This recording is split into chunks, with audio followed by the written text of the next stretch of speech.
Welcome to the Stop Over Drinking and Start Living podcast, where high-achieving, goal-oriented rebel women come to learn how to live a vibrant and fulfilling life without requiring alcohol to get through it. No labels, no judgments, no saying you'll never drink again. Just real proven methods to help you stop rebelling against yourself with alcohol so you can drink less and do more. I'm your host, Angela Mascenik. Let's dig in.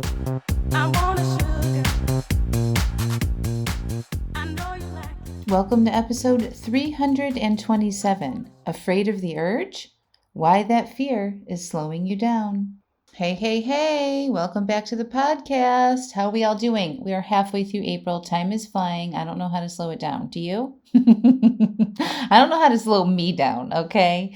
Things are moving so fast, but I'm super excited about the springtime and the change in the weather and the beautiful flowers. And I'm smelling jasmine outside in the morning when I'm walking, and it's getting warmer and it's all good. You know, season changes are awesome and I love them. So things have been coming up, they go in patterns with my clients. Like usually there's themes, that bubble up every so often. And the theme lately has been around urges.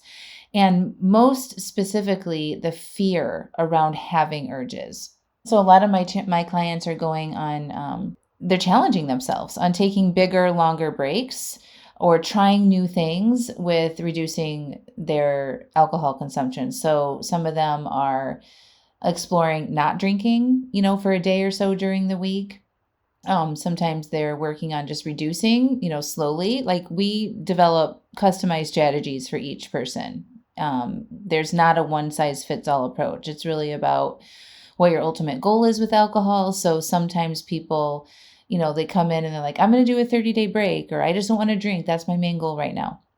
Other people are drinking over a bottle of wine a night and they just want to cut back slowly. So they go to 3 glasses and then they move to 2 glasses and then they go to 1 and then they start experimenting with, no drink days and then longer periods of time and sewing together multiple no drink days in a row.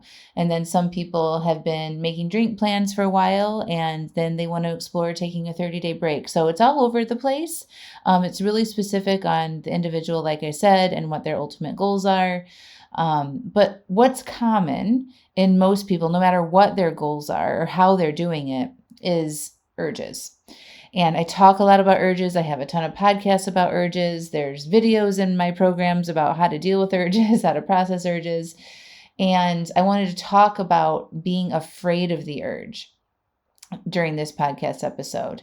And this can show up for you if you want to go to the next level. Okay. But you're scared of what that's going to be like. You're going to be experiencing some sort of discomfort, right? And so I want to break that down for you so you can kind of understand what this fear can do to your progress and to how it can kind of keep you stuck. And this one can be kind of sneaky, right? So I'm pulling this out of my clients when I'm coaching them. When I say, okay, let's, think about your goals and what do you want to do this week? And, there's an event coming up or something, right? Where they're going to have to do something new. And it can be kind of sneaky unless you have a guide or somebody that's kind of helping you see your brain.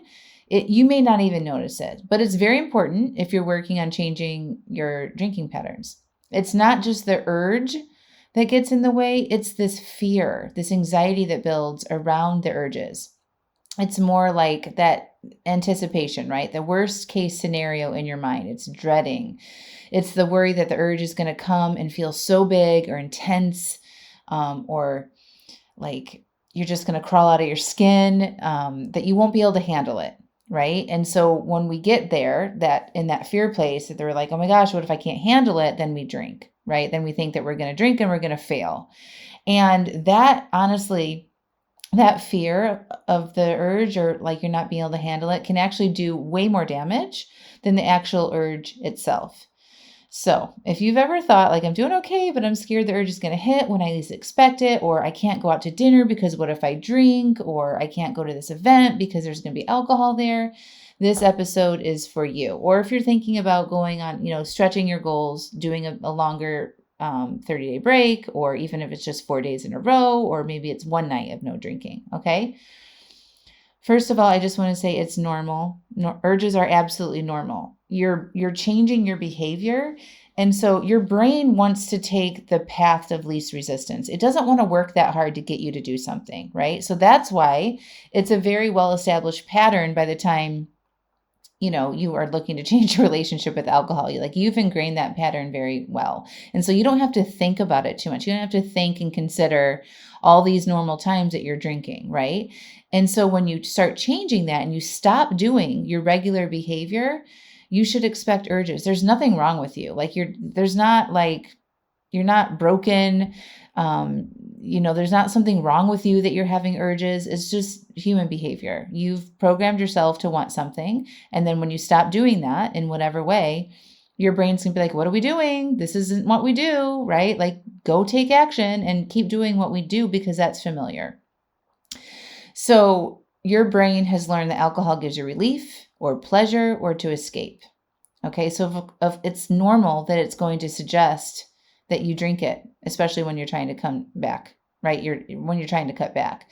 They're just a sign that your brain's running this old program, and again, nothing has gone wrong. So when you're afraid of the urge, it can really hold you back. It can kind of start shrinking your life. So you might avoid things, social interactions, traveling. You might overthink, right? You spend way too much time thinking about how awful it's going to be, and you don't take any action.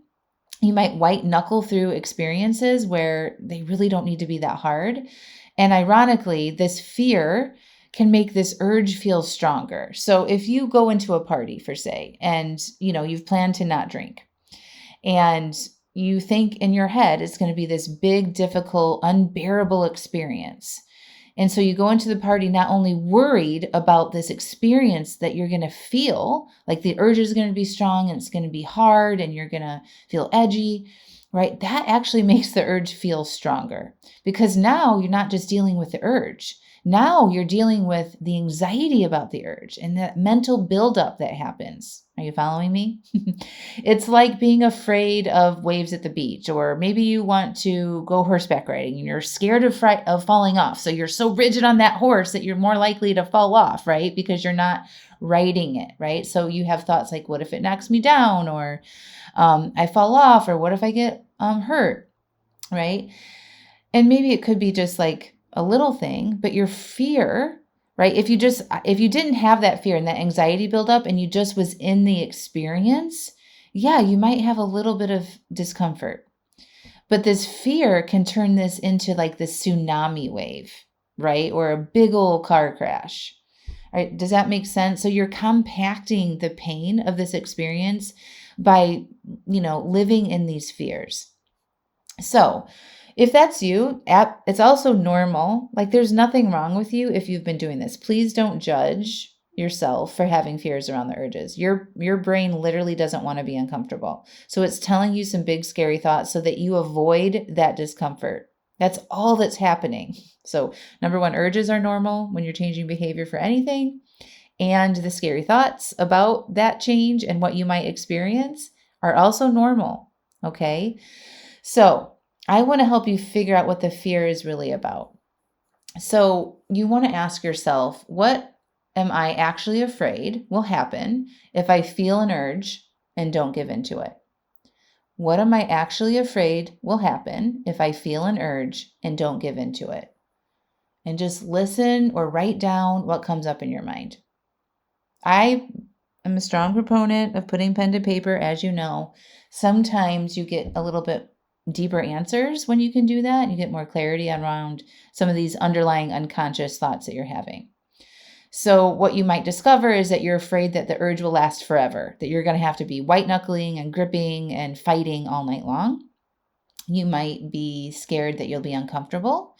You might be scared that you'll give in and then you'll fail and then you'll feel terrible about yourself. Or you might think that you're not strong enough, right? If you have these urges, okay? These are all very super common thoughts. And if I didn't mention yours specifically, it's okay. Whatever is in there for you is what's in there for you. And I just want to remind all of you that none of these thoughts are true. They're just fears. And also urges are so temporary. They rise, they peak, and they fall. They're just literally sensations and thoughts. They're not emergencies. Nothing is going to happen to you if you don't respond to them, except you'll get more powerful. Okay. You can be safe. You can feel grounded and okay, even while you're feeling urges. And it actually can help you connect with yourself more through your breath. So I like to, I've talked about this like the toddler running around, right? The urges are similar like that. They're loud. They want candy. They want what they want. And they're throwing a fit. Okay. But they're not in charge, right? The parent is in charge, hopefully. And you don't have to give them what they want. You just have to breathe and not react. That's, the ideal way to handle a toddler that's having a temper tantrum, right? We know that engaging with a toddler who's having a temper tantrum over wanting candy or wanting extra screen time and trying to reason with them and all that isn't helpful, or argue with them, right? Like nobody wins in those situations. So your only job when you have this urge, think of it like that toddler, you just have to be present, breathe and not react. Breathe and not react. It can scream, your brain can scream at you all at once, but you are the one who decides what happens next. And the more often you ride this out, the less powerful, it's like it becomes less powerful. Like your desire goes down. Your brain isn't going to keep screaming at you if there's no reward on the other side. Okay, that's how habits are formed. That's how our brain is programmed. It's only going to keep putting out energy towards something that gets a reward on the other side. So remember the motivational triad: seeking pleasure, avoiding pain, saving energy. This urge is it putting out a lot of energy, okay? And if you give into it, then that neural loop is satisfied. There's pleasure on the other side. So it's going to motivate you again to do that. Well, it has an urge, right? And then you might give in. So that's why we are where we are now. But if you don't answer that call, your brain isn't going to still keep throwing out all of that energy, because your brain's actually quite lazy. You're not lazy, your brain is. So the more often you don't give in, the more power you have over these urges. And then your desire for alcohol goes down, and then it becomes so much easier not to drink.